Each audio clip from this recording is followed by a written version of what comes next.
mengalami infeksi sebetulnya utama itu harus diperbaiki dulu keadaan umum, ya.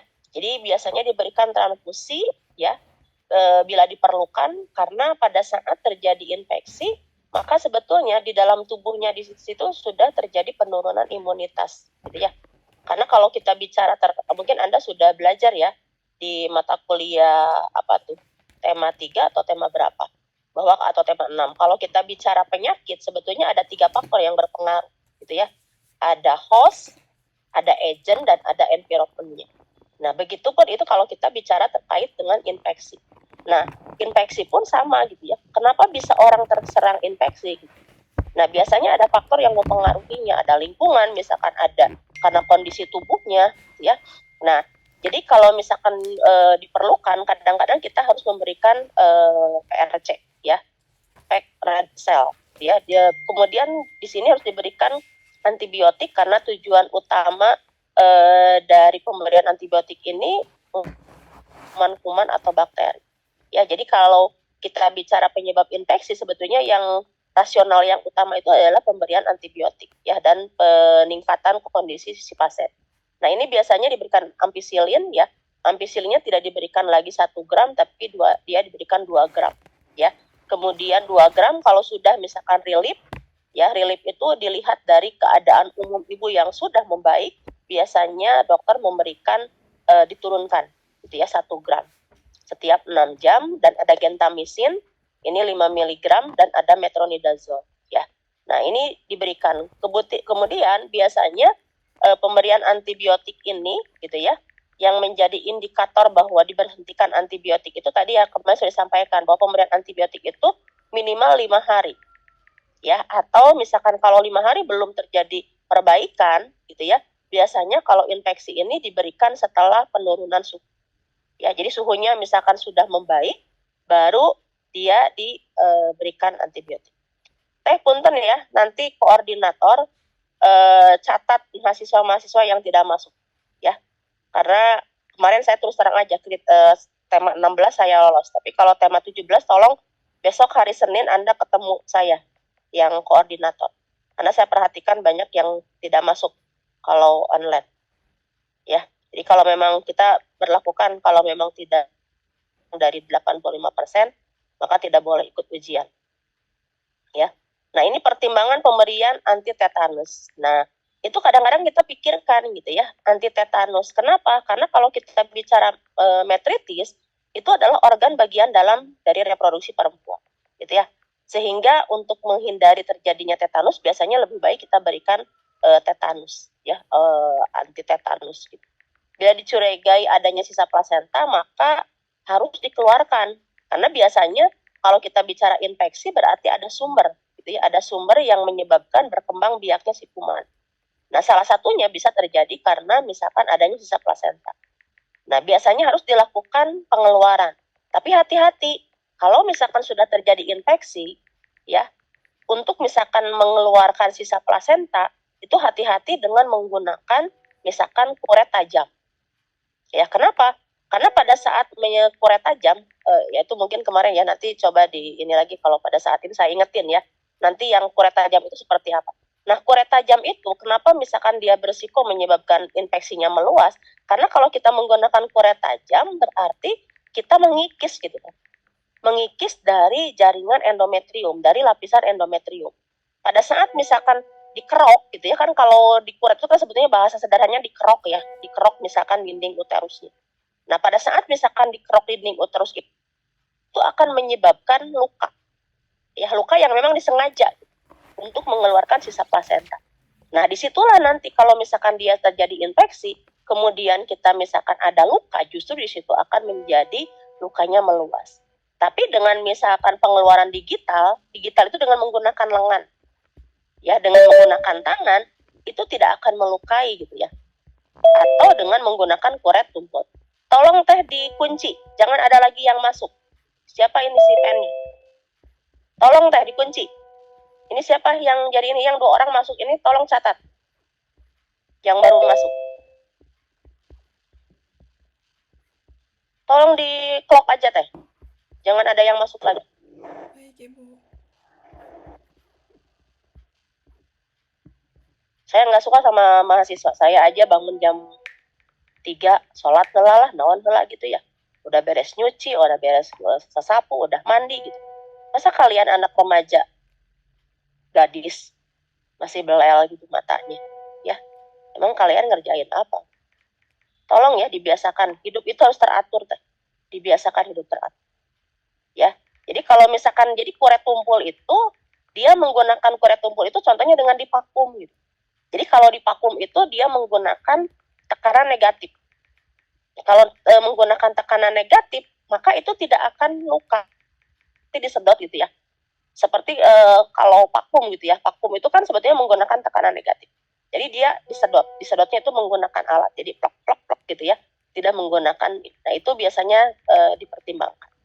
Nah, kalau misalkan ada push, kemarin saya sudah sampaikan bahwa ada kadang-kadang pushnya itu sampai penuh teh di dalam uterusnya itu ya. Saya di dalam kapum uterus, bukan uterusnya. Di dalam kapum uterus. Nah, kalau perlu biasanya dilakukan bukan kalau perlu ya, dilakukan drainase. Drainase itu adalah mengeluarkan, ya dikeluarkan. Ya, kalau perlu dilakukan kolopotomi. Ya, kolopotomi itu dibuat misalkan luka di daerah vaginanya, ya kemudian dikeluarkan. Nah, ibu ini posisinya dalam semipolar. Ya, bila tidak ada perbaikan dan tidak misalkan ada tanda-tanda peritonitis, maka dilakukan laparotomi. Jadi dilakukan operasi besar. Kenapa dilakukan laparotomi? Karena kalau kita bicara laparotomi, berarti di situ kita melakukan operasi di daerah peritoneum. Ya, bukan lagi di daerah uterus. Padahal yang terkena uterus, tapi kita bersihkan biasanya sama peritoneum. Kenapa? Karena infeksi itu bisa masuk ke dalam tuba. Dari tuba misalkan dia keluar, ya. Anda jangan kira begini ya, oh kuman. Kan uterus itu misalkan ada ruangnya, ya. Jangan kira seperti itu ya. Kalau yang namanya infeksi itu dia bisa masuk kan ke jaringan tersebut, kumannya bisa keluar dari uterus, gitu ya. Nah, itu biasanya dikeluarkan dengan menggunakan dilakukan operasi, dan bila ada evaluasi bahwa ada kerusakan atau nekrotik itu kerusakan ya, kematian jaringan uterus, biasanya dilakukan histerektomi subtotal. Jadi histerektomi subtotal itu adalah mengangkat sebagian dari uterus yang memang dia jaringannya mati. Ya, kalau histerektomi total itu berarti dia diambil semuanya uterusnya. Tapi kalau subtotal itu hanya bagian yang mengalami nekrosis atau bagian yang mengalami kematian jaringan, ya. Nah, seperti itu. Nah, kemudian yang selanjutnya itu ya, jadi kita hanya tahu saja gitu ya untuk misalkan infeksi. Karena kenapa? Karena infeksi ini tadi disampaikan bahwa itu bukan ranahnya bidan ya, tapi kita sebagai seorang bidan harus hati-hati. Nah, kemudian yang selanjutnya itu adalah bendungan payudara. Nah, ini sering ya, bendungan payudara pasien datang gitu ya. Nah, kenapa terjadi bendungan payudara? Sebetulnya itu terjadi peningkatan aliran pena dan limfe pada payudara. Jadi kalau kita lihat, coba Anda perhatikan nanti pada saat Anda PLK, mungkin ya, nggak tahu nih PLK-nya ada atau tidak. Pada saat PLK, Anda ada ibu postpartum, gitu ya. Pada saat ada ibu postpartum, gitu ya, kadang dia mengalami bendungan ASI. Nah, kalau kita lihat pada saat ibu mengalami bendungan ASI, sebetulnya di situ terjadi, atau misalkan pada ibu postpartum gitu ya, biasanya itu akan terjadi peningkatan aliran ya darah ya dari pena dan limfe untuk supaya nanti produksi ASI-nya bagus. Ya, ini bukan disebabkan karena overdistensi dari saluran sistem laktasi. Ya, tetapi di situ karena adanya peningkatan aliran pena. Maka cenderung kalau bendungan ASI itu terjadi pada saat produksi ASI. Ya, jadi biasanya terjadi pada lebih dari 3 hari. Karena hari pertama, hari kedua itu belum diproduksi ASI. Tapi hari ketiga itu sudah mulai diproduksi ASI. Ya. Jadi itu terjadi karena peningkatan aliran pena, ya. Nah, kalau misalkan bagaimana kalau ibunya memang menyusui, maka harus dilakukan atau diberikan susu sesering mungkin. Ya. Kemudian kedua payudaranya diupayakan disusukan. Kenapa? Karena harapannya dengan disusukan gitu ya, nanti akan memperlancar pengeluaran. sehingga akan mengurangi misalkan bendungannya. Kompres hangat sebelum disusukan tujuannya adalah untuk membantu vasodilatasi, gitu ya, supaya lancar, membantu memijat payudara dengan sebelum permulaan menyusui, ya. Jadi sebelum menyusui bagusnya kita misalkan agak diurut sedikit, kemudian menyangga payudara, karena kalau misalkan dia mengalami bendungan ASI, ya, bendungan payudara, biasanya payudaranya itu agak keras, gitu ya. Kompres dingin pada payudara di antara waktu menyusui. Jadi misalkan di antara waktu menyusui itu, kalau misalkan terasa kurang nyaman, gitu ya, kalau sebelum dikompres, tapi kalau di antara setelah misalkan dikompres dulu air dingin, ya. Bila demamnya tinggi maka berikan paraset. Jadi kalau ada bendungan ASI, ya, sebetulnya kalau tidak panas sebetulnya tidak usah diberikan, ya. Tapi kalau sudah panas kita berikan, misalkan boleh memberikan paracetamol, ya. Nah, lakukan evaluasi setelah 3 hari. Jadi kita lihat evaluasi setelah 3 hari seperti apa. Nah, namun pada ibu yang tidak menyusui, misalkan bayinya meninggal, gitu ya, atau bayinya misalkan mengalami kelainan sehingga misalkan tidak bisa ibunya menyusui. Nah, ini harus diperhatikan, gitu ya, bahwa si payudaranya itu harus betul-betul disangga. Kompres dingin, jadi bukan kompres hangat, ya. Kalau kompres hangat itu menyebabkan vasodilatasi, tapi kalau kompres dingin itu untuk menenangkan, ya, sehingga harapannya dengan dikompres dingin itu nanti tidak akan diproduksi, gitu ya, untuk mengurangi pembengkakan dan rasa sakit. Ini juga misalkan kalau perlu berikan paraset, dan jangan dipijat atau memakai kompres hangat, ya. Jadi Anda sebagai seorang bidan misalkan, ya, Anda sebagai seorang bidan datang, misalkan Anda buka PMP, datang ibu, ya, ibu yang pasca persalinan, misalkan bayinya IUFD, dia bengkak susunya, ya, payudaranya, Anda jangan mengompres atau memijat, itu nggak boleh. Kenapa? Karena dengan dikompres dengan memijat justru nanti produksi ASINya akan banyak, ya. Justru itu harus dihentikan produksi ASINya, gitu ya. Pasti diproduksi, ya pasti, tetapi kalau misalkan tidak disusui biasanya produksi ASINya berkurang, ya. Jadi itu tidak boleh. Jadi kita harus dibebat, ya, atau dikompres dingin, kemudian si payudaranya ditekan, gitu ya, ditekan, kalau perlu pakai korset, kalau nggak ada pakai korset, payudaranya ditekan. Kenapa? Karena itu untuk membantu jangan sampai misalkan tadi, ya, aliran darah ke dalam payudaranya dia misalkan karena aliran darah secara otomatis itu akan meningkat pada saat ibu pasca partu, ya. Dan kalau memang sudah ada payudara, maka payudara air susunya misalkan sudah ada, ya lebih baik kita kosongkan dulu, ya.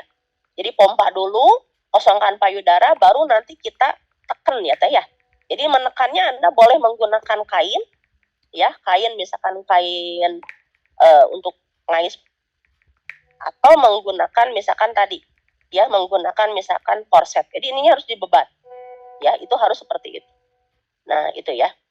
Itu adalah bendungan. Kalau bendungan kan belum masuk infeksi.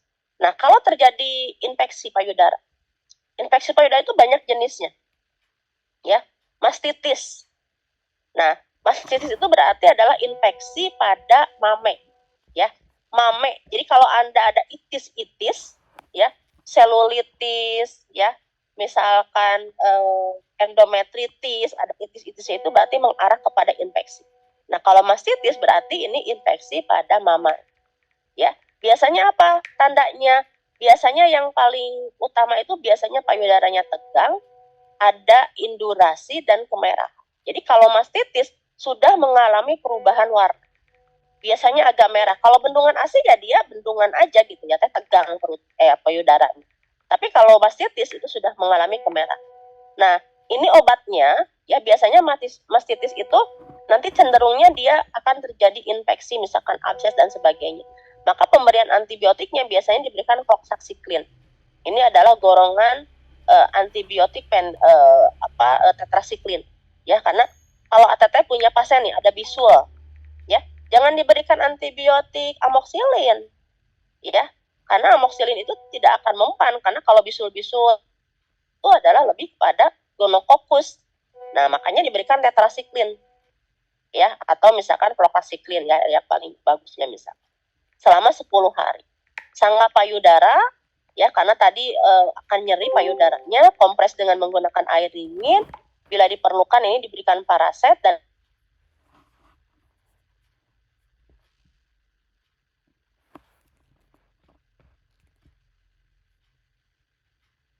jadi kalau jadi bendungan ASI tidak terkoreksi, bendungan ASI bisa masuk ke mastitis. Tidak terkoreksi mastitis bisa masuk ke abses payudara. Nah, itu ya. Jadi complicated gitu kalau tidak dilakukan segera asuhan. Makanya kalau saya perhatikan suka aneh gitu ya. Kalau kita sebagai seorang bidan, jadi mengobati itu bukan sudah terjadi teh. Jadi harusnya kita mencegah sebelum terjadi proses tersebut. Contohnya seperti apa? Oh, kita tahu hari ketiga itu terjadi produksi ASI yang sangat pesat, ya. Dan kita tahu bahwa pada saat terjadi produksi ASI, ya, kadang-kadang misalkan tadi ya, karena bayinya misalkan belum menyusui atau menyusuinya kurang tepat, gitu ya, itu akan terjadi bendungan ASI. Maka dari awal harusnya kita memberikan penjelasan kepada ibu, ya, bagaimana cara menjaga supaya payudaranya jangan terjadi bendungan ASI. Ya, bagaimana cara merawat payudara, nah itu harus dilakukan. Kemarin saya bimbingan mahasiswa, ya, mahasiswa yang profesi, ya, pada saat masa nipas. Nah, banyak sekali ternyata ibu pada masa nipas dia keluhannya apa? Ya, banyak perut payudaranya yang mengalami bendungan, ya, bendungan ASI. Padahal dia udah lama gitu ya.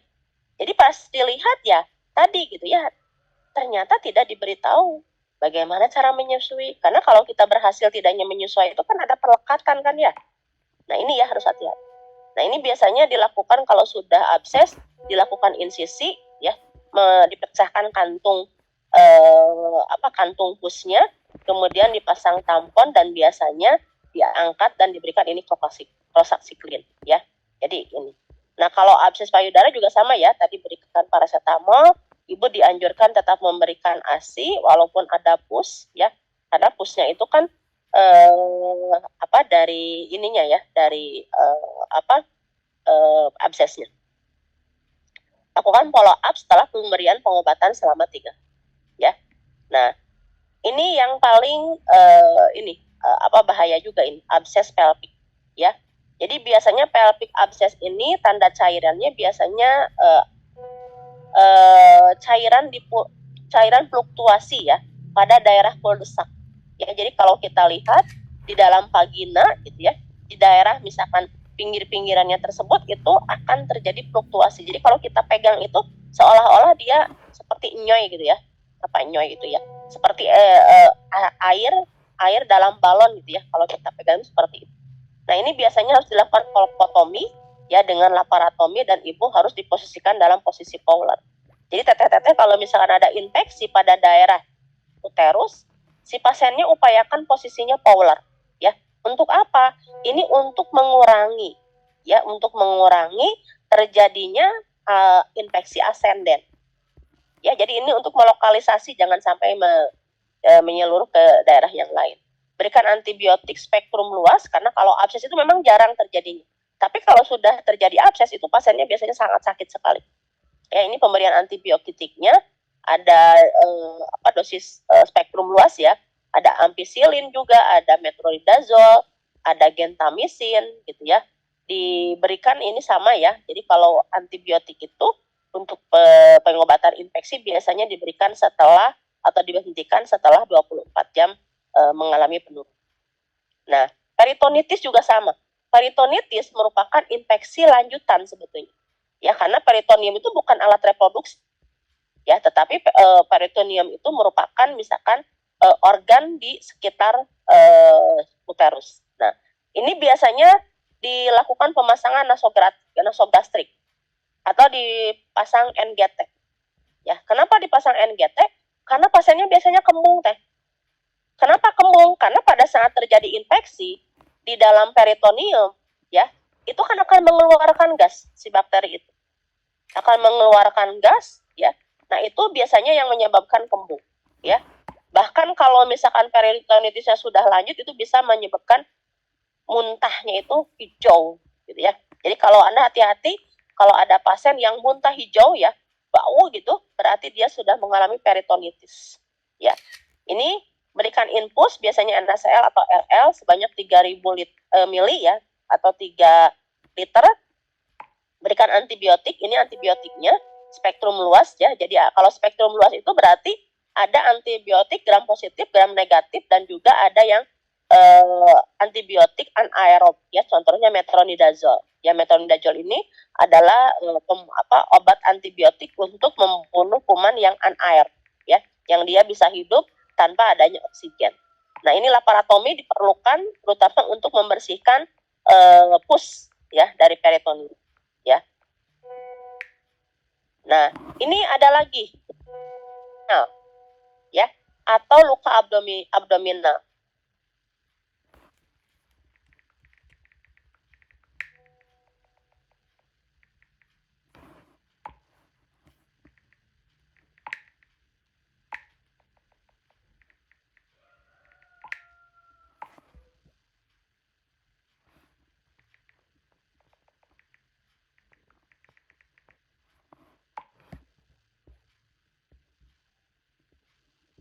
Ya, mohon maaf.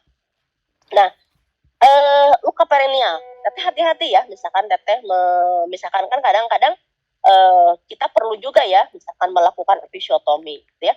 Jadi episiotomi itu kan sebetulnya bukan tidak boleh ya, tetapi kita harus berikan atas indikasi ya. Kalau zaman dulu saya zaman ortodok ya, saya waktu jadi bidan itu selalu teh. Jadi di benak kita itu kalau primigrapida selalu dilakukan episiotomi. Jadi pasiennya takut kalau bersalin di bidan, apalagi anak pertama. Kenapa? Karena dia akan dilakukan episiotomi. Nah, ini tambah-tambah nambah lagi nih mahasiswa nih. Tiba-tiba muncul aja aneh saya. Ya. Nah, itu dilakukan episiotomi itu bukan tidak boleh ya, boleh. Atas indikasi. Nah, indikasi siapa yang tahu? Dari episiotomi. Ada yang tahu nggak?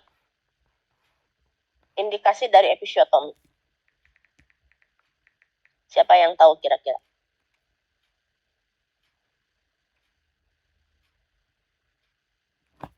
Izin Ibu, ketika bayinya terlalu besar dan susah keluar.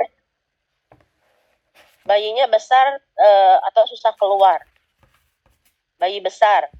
Terus apa lagi? Adanya gawat janin Ibu, bayinya harus segera dilahirkan dengan tindakan perpaginan, jadi perlu adanya episiotomi. Iya, terus?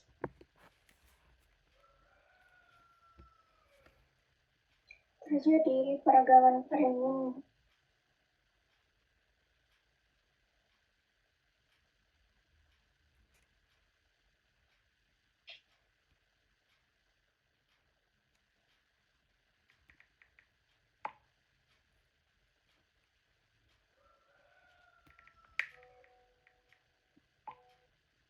Terjadi apa teh?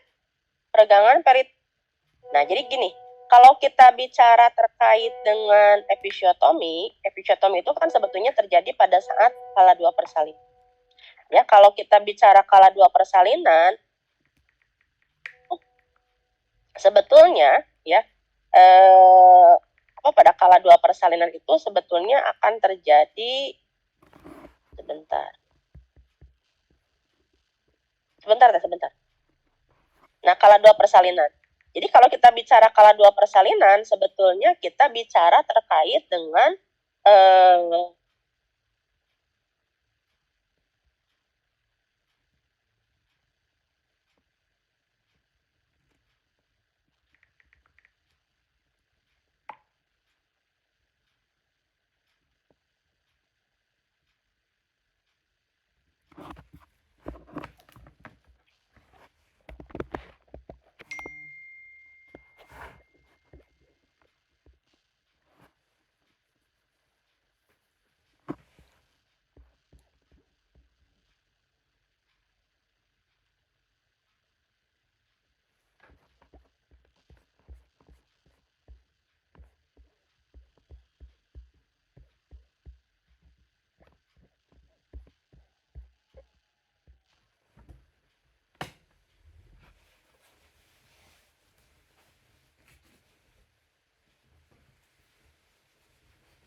Ya, ini ya.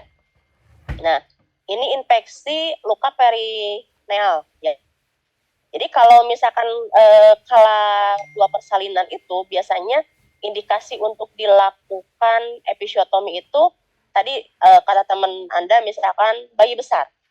Ya, bayi besar itu sebetulnya kan kalau bayi besar kemudian atau gawat janin gitu ya, itu akan kalau diberikan atau tidak akan menyebabkan lama persalinan ya. Jadi intinya untuk mempersingkat kala 2. Nah, mempersingkat kala 2 itu bisa karena gawat janin atau misalkan bayi besar gitu ya. Atau misalkan perineumnya kaku, juga kadang-kadang kita harus melakukan misalkan tindakan episiotomi. Atau misalkan dalam kondisi misalkan ada perdarahan gitu ya. Tadi ya untuk mempersingkat kala 2. Nah, itu ya yang perlu kita diinikan.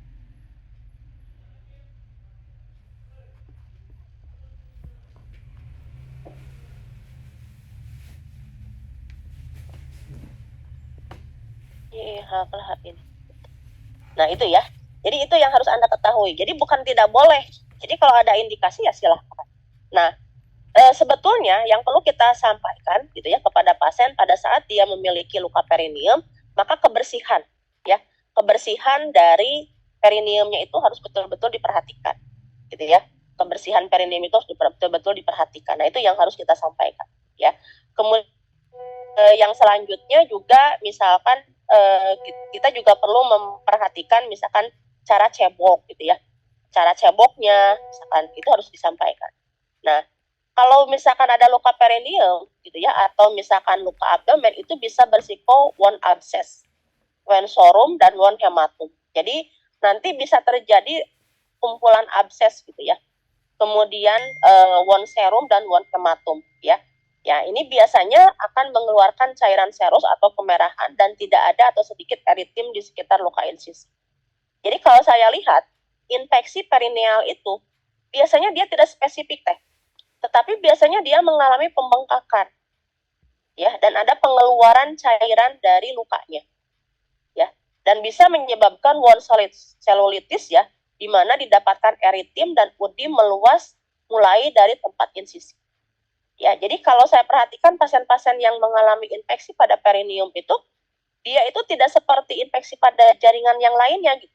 Dia itu hanya membengkak gitu ya. Jadi dia terjadi benjolan-benjolan seperti itu. Ya. Nah, kemudian bila didapatkan pus dan cairan pada luka, maka buka jahitannya. Misalkan pasiennya sudah dilakukan penjahitan. Ya, sudah dilakukan penjahitan. Nah, kalau misalkan menyebabkan luka ya maka kita harus perlu luka jahitan ya. Luka jahitannya kita harus buka dulu. Kenapa? Karena percuma nanti kalau misalkan ada luka jahitan nanti akan berisiko misalkan terjadinya ini sebentar.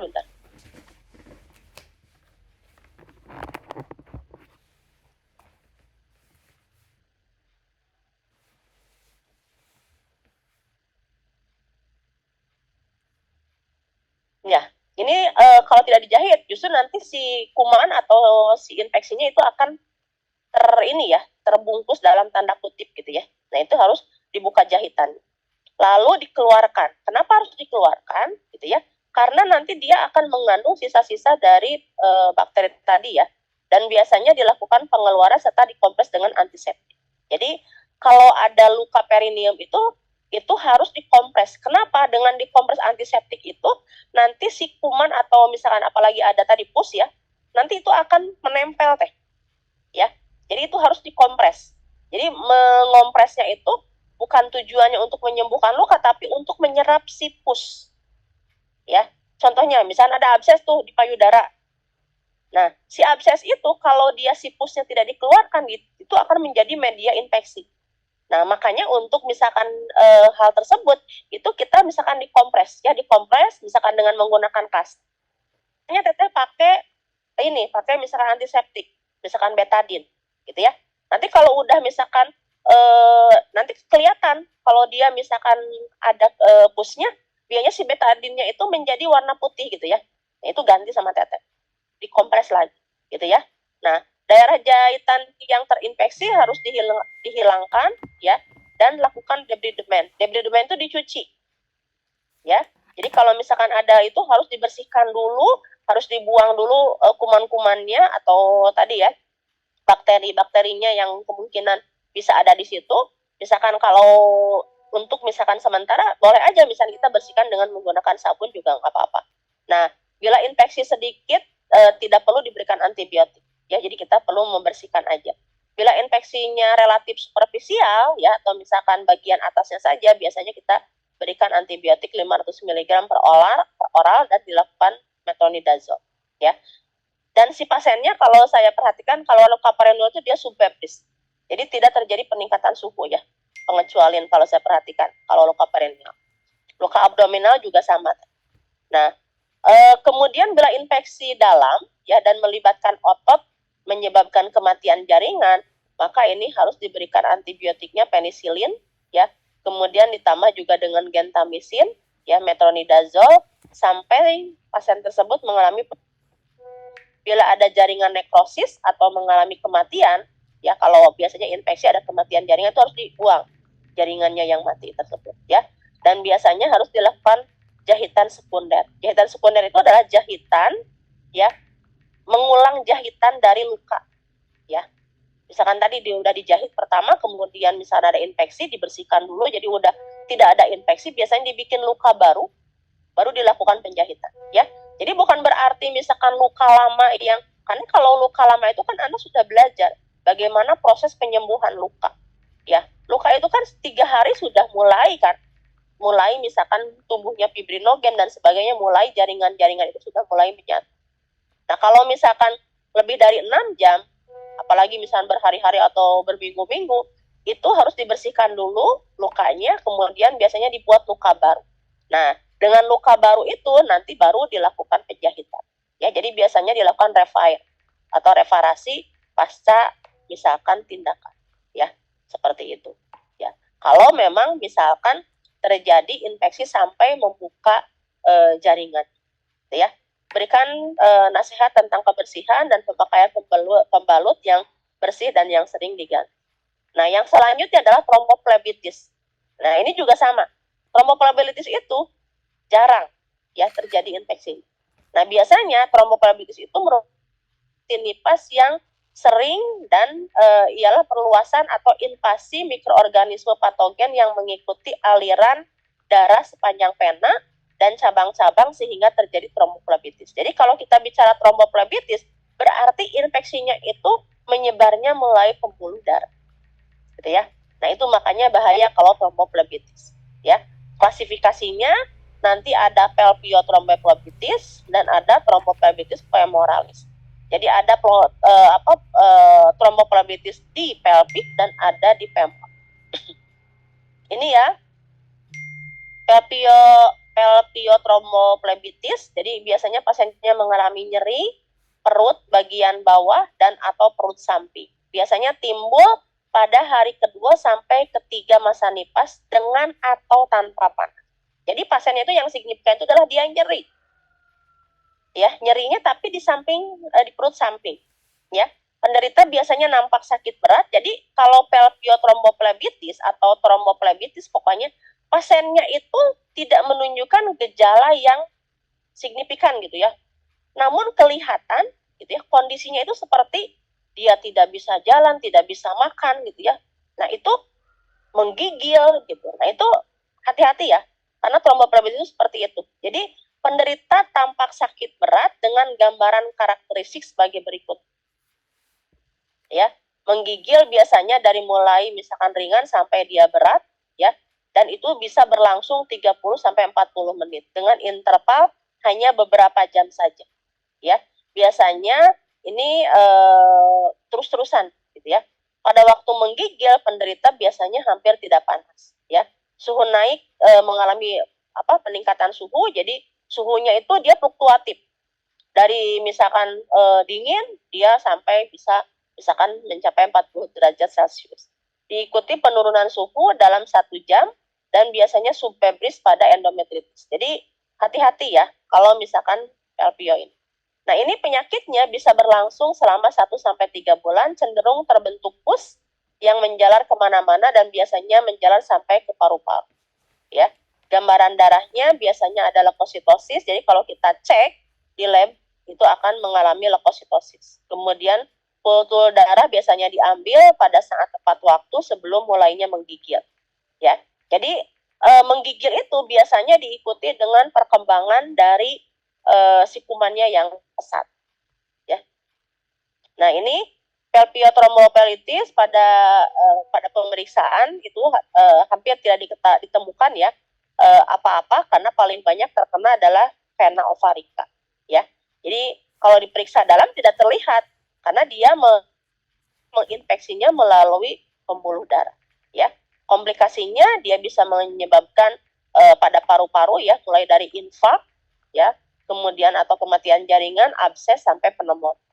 Komplikasi pada ginjal, biasanya ginjal sinistra ya atau bagian kiri, biasanya akan mengalami nyeri mendadak yang diikuti dengan protein urin dan hematuria dan komplikasi pada persendian mata dan jaringan subkutan. Ya, ini penanganannya kalau tromboflebitis harus dirawat inap. Ya, dirawat inap terutama untuk mencegah terjadinya emboli pulmoner. Ya, kalau dia masuk ke embolinya ke daerah paru-paru itu bisa menyebabkan kematian. Terapi medik biasanya diberikan antibiotik dan ada heparin. Jadi heparin itu untuk memecah, ya, untuk memecah misalkan benda asing yang berada di dalam pembuluh darah. Terapi operatif biasanya di venanya diikat ya, vena cava inferior dan vena cava vena ovaricanya ya. Apabila misalkan infeksinya tidak sembuh. Jadi diikat itu untuk menghentikan penjalaran pada vena-vena yang lain.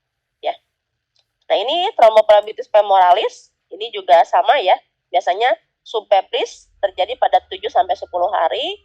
Tadi saya sampaikan bahwa kalau tromboflebitis itu pasiennya itu suhunya biasa-biasa saja.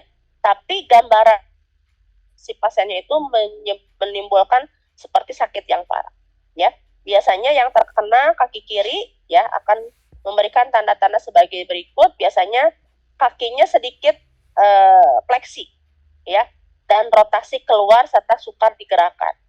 Biasanya kakinya lebih panas. Makanya pada saat pemeriksaan Mas Hanipas kan Anda melakukan pemeriksaan ini ya Homan. Nah, Homan itu untuk mencegah atau mendeteksi adanya tromboflebitis ya. Seluruh bagian dari salah satu vena pada kaki terasa tegang dan keras ya pada paha bagian atas. Jadi biasanya akan mengalami penegangan. Ini ya, nyeri hebat pada lipatan paha ya. Kemudian reflektorik akan terjadi spasme. Jadi pasien biasanya mengalami spasme ya atau kejang ya. Jadi nanti kakinya itu bengkak, tegang, putih, nyeri ya dan dingin. Pulsasi biasanya menurun. Udim kadang-kadang terjadi sebelum atau setelah nyeri dan biasanya nyeri pada betis. Ya, jadi kalau ciri khasnya kalau tromboflebitis femoralis sebetulnya karena dia bagian femoral ya, itu lebih kelihatan gitu ya. Makanya tanda Homan itu untuk mencegah atau mendeteksi adanya tromboflebitis femoralis ya. Dan biasanya kita bisa melihat gitu ya, si kakinya itu biasanya lebih tegang, berwarna kemerahan. Ya, harus ditinggikan kakinya gitu ya untuk mencegah terjadinya udim dan mengurangi udim, lakukan kompres pada kaki. Setelah mobilisasi kaki tetap dibalut ya elastis. Jadi kalau tromboflebitis itu kalau sudah terjadi tromboflebitis harus diistirahatkan. Kenapa? Karena dengan mobilitas nanti si khawatirnya si trombus atau si benda asing itu dia masuk ke dalam paru-paru. Ya. Kalau misalkan dia sudah diperbolehkan mobilitas, biasanya kakinya tetap dibalut gitu ya, supaya jangan sampai dia misalkan mengalami peredaran ke yang lain. Sebaiknya jangan menyusui, terapi antibiotik ya, biasanya dengan analget karena pasiennya signifikan sangat sakit sekali. Nah, ya, itu infeksi yang terjadi pada Masanipas. Jadi kita harus mengetahui infeksi Masanipas itu merupakan salah satu penyakit yang sering terjadi gitu ya pada pasien-pasien dengan infeksi. Bentar.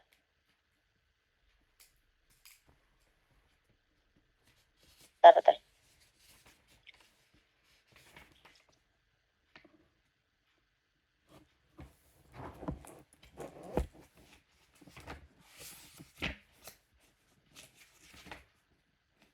Kenapa ya nggak ada ini?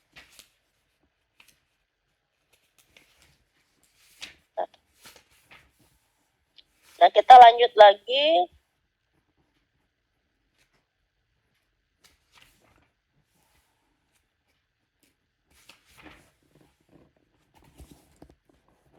Ya, dengan infeksi yang disebabkan karena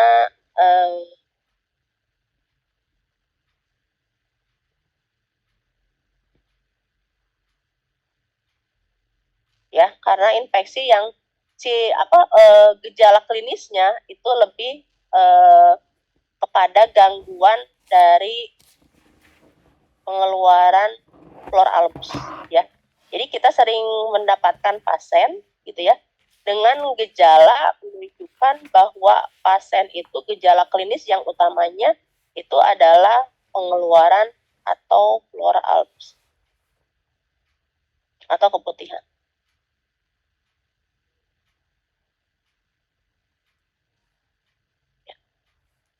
Nah ini ya, kemarin Anda dikasih kasus bahwa ada pasien dengan mengalami pengeluaran ya dari vagina, ya, kemudian keputihan, ada gatal, kemudian kadar basahnya ya asamnya itu kemarin 4,5. Nah, jadi vaginal discharge atau pleural albus. Jadi kalau Anda baca di buku-buku itu adalah pleural albus ya yang dimaksud.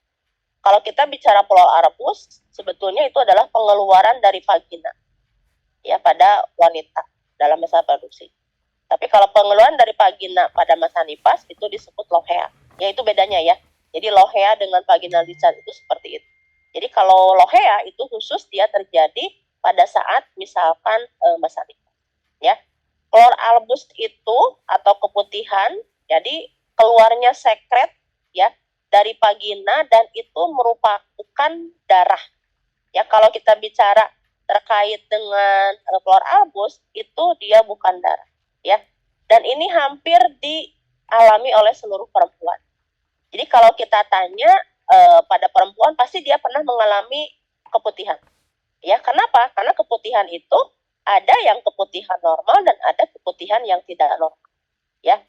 Nah, makanya kita harus tahu bagaimana keputihan yang normal. Jadi kalau keputihan yang normal tidak berlebihan, ya, tidak berbau dan berwarna jernih, ya. Mungkin Anda sebagai seorang perempuan pernah misalkan mendapatkan pengeluaran atau pleural albus, ya. Nah, pH vagina itu dia memiliki pH asam. Ya, kenapa? Karena dengan pH asam tersebut dia akan menjaga flora normal, ya. Digandeng flora normal, ya. Jadi ini membantu untuk menjaga flora normal. Flora normal ini nanti akan mempertahankan tadi ya bakteri-bakteri yang memang dia berfungsi untuk mencegah supaya kuman itu tidak masuk. Jadi vagina itu kenapa asam gitu ya? Tuhan itu begitu bagus gitu ya menyusun struktur organ perempuan, ya. Karena kalau dia si kuman itu asam, itu hanya kuman-kuman tertentu, makanya ada lactobacillus itu ya, dia karena dia itu bisa hidup, dia yang asam. Tapi kalau misalkan hampir semuanya atau mayoritas kuman-kuman itu tidak bisa hidup ya dengan suasana asam. Nah, vagina yang sehat itu sekretnya sebetulnya memiliki fungsi untuk membersihkan. Ya. Sekarang kita bayangkan Anda perempuan belum menikah gitu ya, tidak melakukan hubungan seks, bahkan tidak boleh misalkan membersihkan daerah vagina dengan menggunakan Dutch, gitu ya. Jadi Tuhan itu bagaimana cara misalkan seperti air mata ya, ya. Kenapa misalkan air mata atau misalkan cairan dari mata itu tujuannya kan untuk membersihkan. Coba Anda perhatikan, kita mandi sehari 2 kali, ya. Kalau Anda tidak mandi bau gitu ya, bau kelek, bau naon gitu kan ya. Nah, Anda bayangkan, mata itu tidak pernah kita mandiin kan ya. Ya.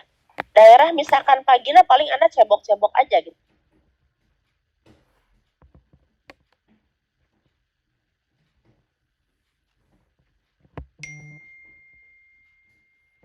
tadi membersihkan dan mengatur supaya sekretnya menjadi tetap normal.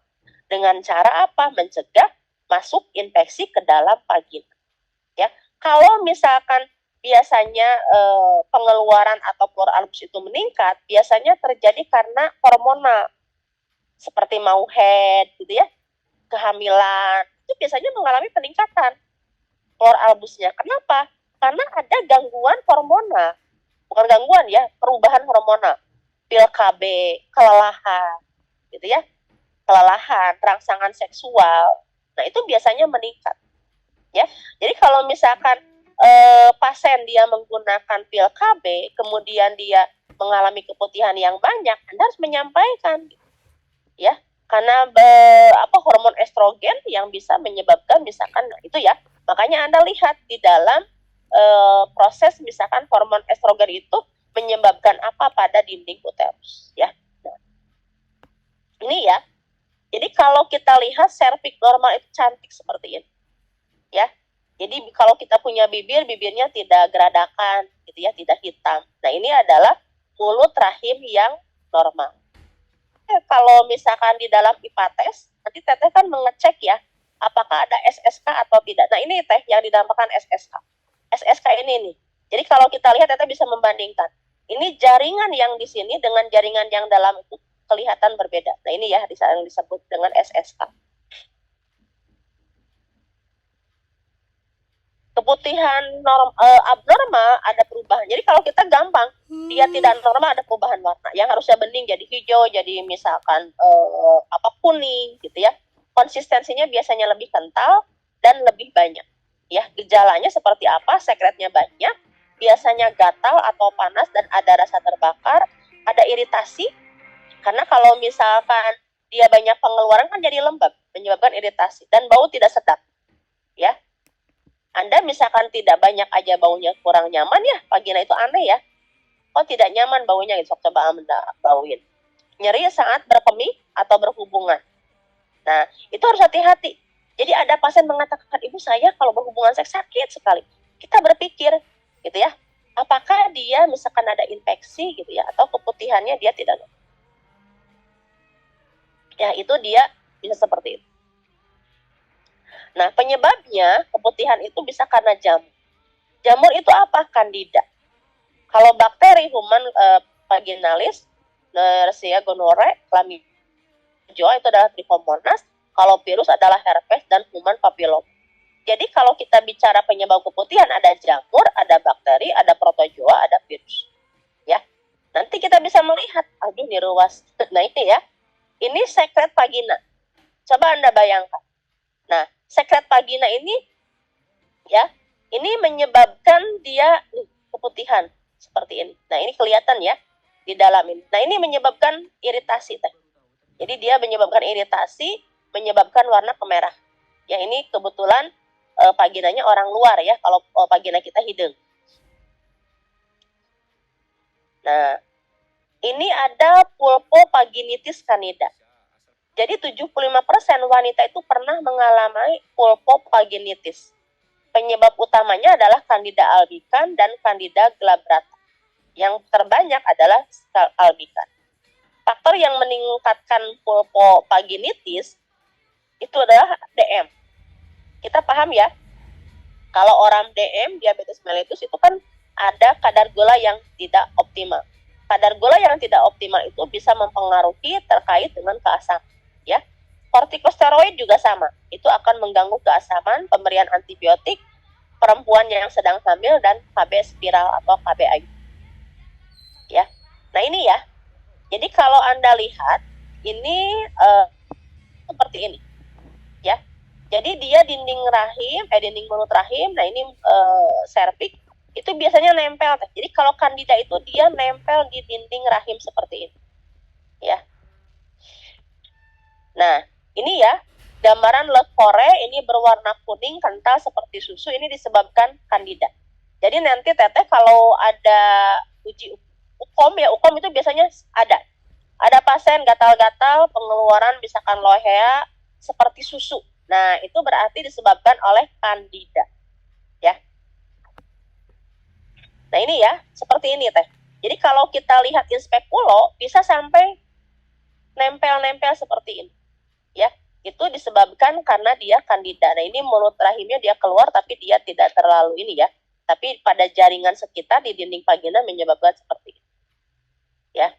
Jadi kelihatan seperti ini, seperti susu. Nah, gejalanya gatal, perih, pengeluaran seperti keju atau susu pecah. Ya, kalau Anda ngegodok susu, kemudian tidak Anda kocek kan suka pecah. Ya, kemerahan dan bengkak pada pulpa, nyeri saat berhubungan, rasa terbakar, perih saat PAK, dan sering terjadi pada kehamilan. Ya, nah ini harus hati-hati. Kalau ada seperti itu, berarti dia kena kandida. Apa yang harus dilakukan? Pengobatannya dia clotrimazole, ya 2 kali 100 mg selama 7 hari, ya, atau 2 kali 200 selama 3 hari. Kalau dia rekuren, ya, dia misalkan timbul lagi, kita berikan fluconazole 50 mg selama 4 minggu. Jadi kalau ada pasien-pasien, ini sering ya Teh ya, saya sering kedatangan pasien, Ibu misalkan keputihan, gatal-gatal, kemudian kita lihat di daerah vaginanya, misalkan itu ini kita berikan, ya, misalkan clotrimazole, ya. Boleh juga kita berikan pada daerah vaginanya, ya, vaginanya misalkan diberikan suppositoria. Nah, kemudian bakterial vaginosis, ya, kemarin bakterial vaginosis yang sudah Anda sampaikan, ya, kemarin. Biasanya ini vaginitis non-spesifik, ya, jadi tidak terlalu spesifik. 40-50% penyebabnya adalah vaginosis, faktor predisposisinya adalah IUD, pembersih vagina, multisex partner, gitu ya. Karena kalau kita bicara bakterial vaginosis, utamanya dia akan mengalami gangguan pH, ya. Sering rekurensi, jadi sering sembuh, ya, kamu lagi sembuh, kamu lagi, biasanya bersamaan dengan infeksi vaginal lain. Nah ini ya, kalau dia vaginosis, ya, gejalanya berbau amis, jadi amis ciri khas ya. Jadi Teteh kalau amis, gatal gitu ya, sekret berwarna putih keabu-abuan. Jadi putih keabuan kalau tadi seperti keju atau susu ya, agak kuning-kuningan kalau albikan. Tapi ini keabu-abuan, encer sampai kental. Terapinya metronidazole dan clindamycin. Ya, seperti itu. Nah ini ya, ini adalah bakterial vaginosis. Ya, jadi pengeluarannya seperti ini. Kemudian ada lagi vaginal trichomonas. Bentar Teh. Bentar.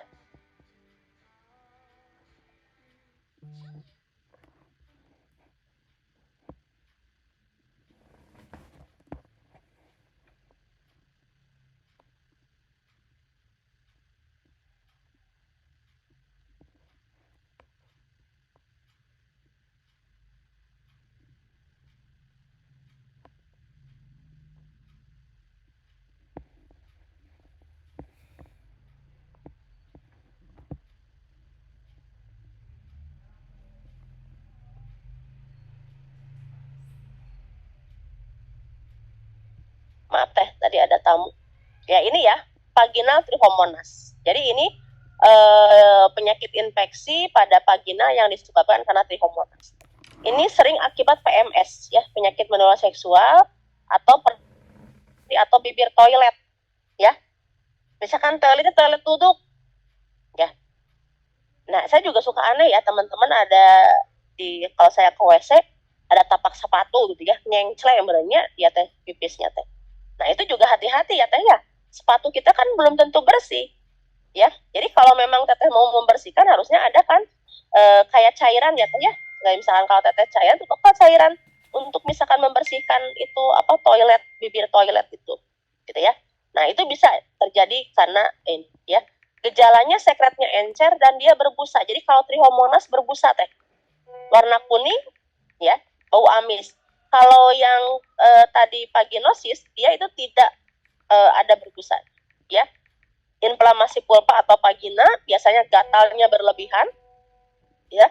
Frekuensi kemih itu akan meningkat. Jadi pasien itu jengjerihan gitu ya, sering kencing.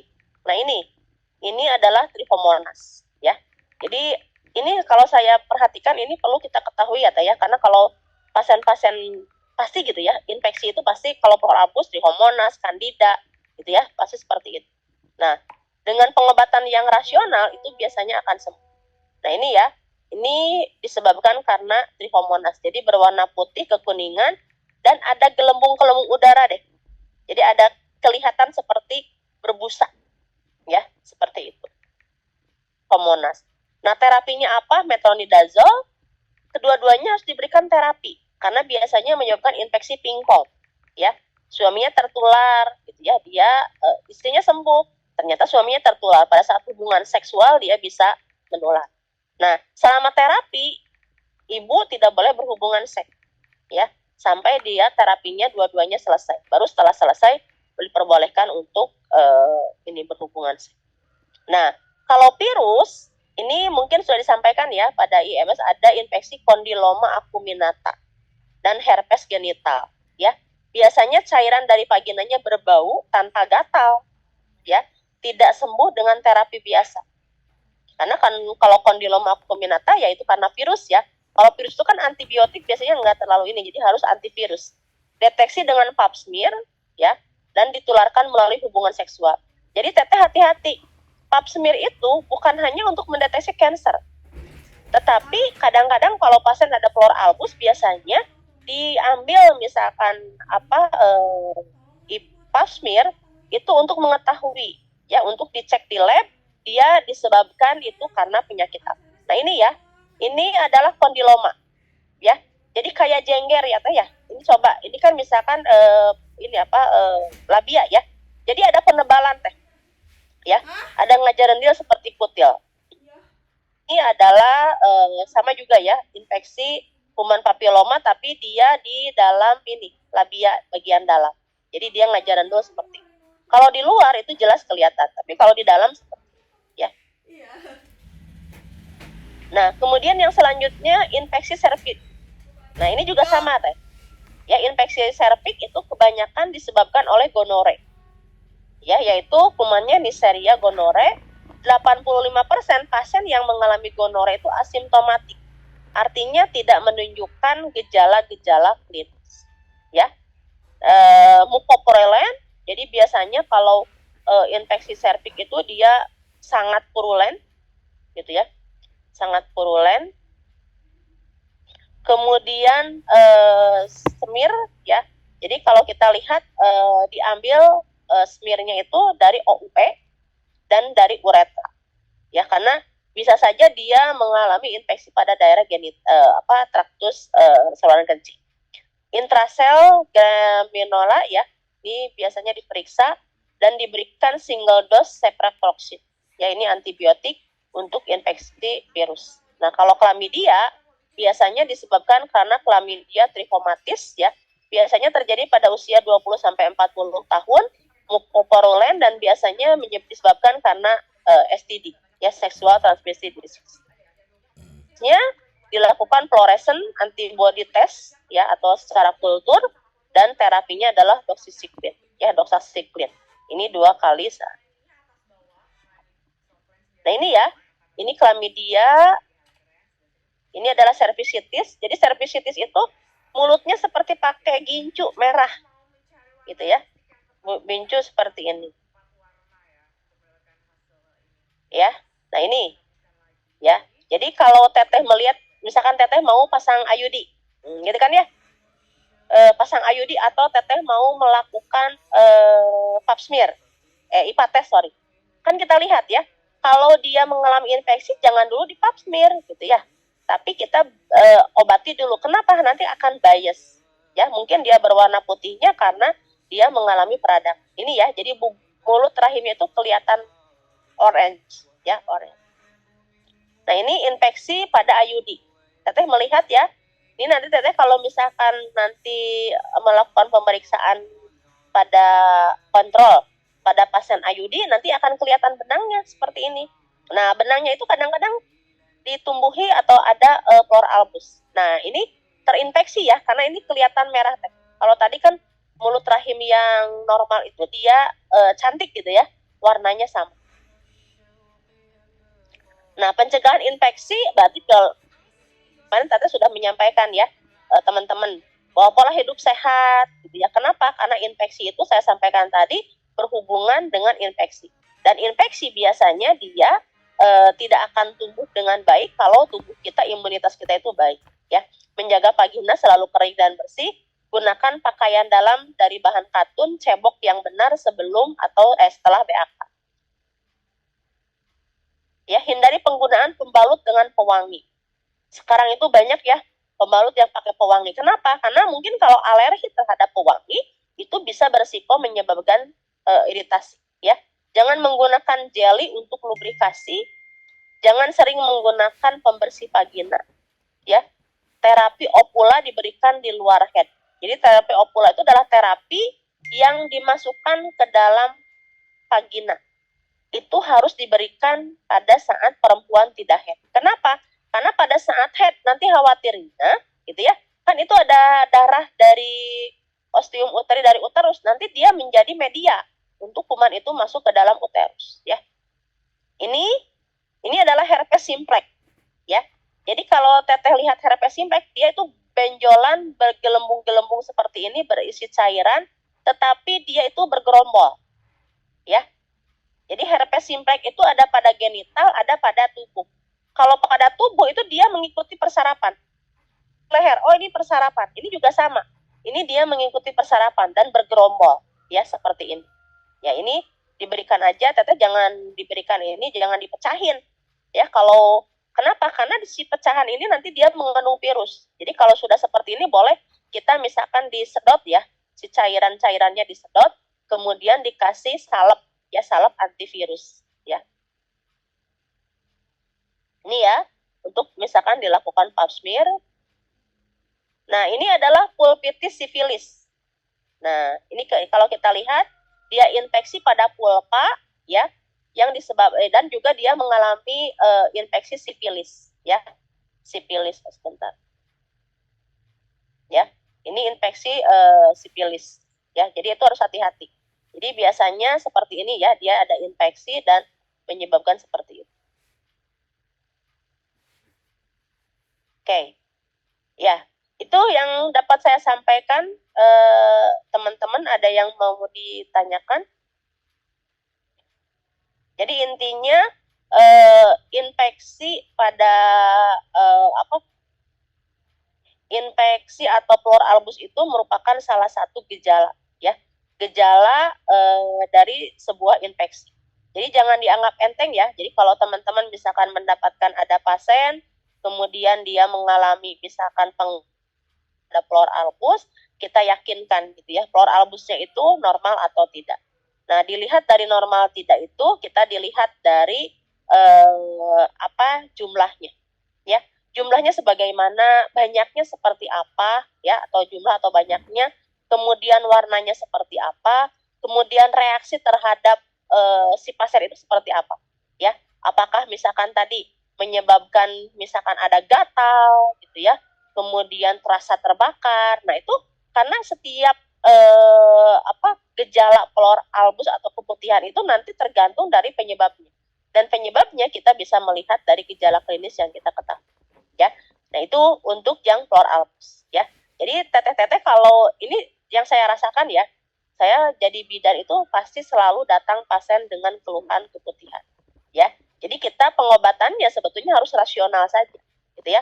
Jadi kita berikan obat-obatan, kalau di puskesmas itu kan ada SOP-nya ya, kita boleh kan memberikan obat-obatan kalau di puskesmas misalkan ya. Jadi obatin dulu seperti itu ya, kita tunggu misalkan dia 3 hari kemudian dicek ya, ada ini juga. Tapi kalau dia rekuren ya, jadi dia terus aja sembuh, kambuh lagi, sembuh, kambuh lagi. Nah, itu harus hati-hati ya.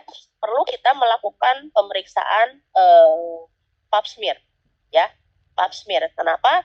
Karena sambil kita pemeriksaan pap smear itu mengidentifikasi misalkan perubahan sel dari serviks, juga bisa mengidentifikasi penyebab infeksinya karena apa gitu ya. Kalau misalkan penyebab infeksinya karena apa, nanti biar pengobatannya rasional ya, seperti itu ya. Jadi pap smear itu selain untuk mencegah atau mendeteksi adanya kanker, juga digunakan untuk mendeteksi jenis kuman ya pada misalkan pasien-pasien yang mengalami keputihan.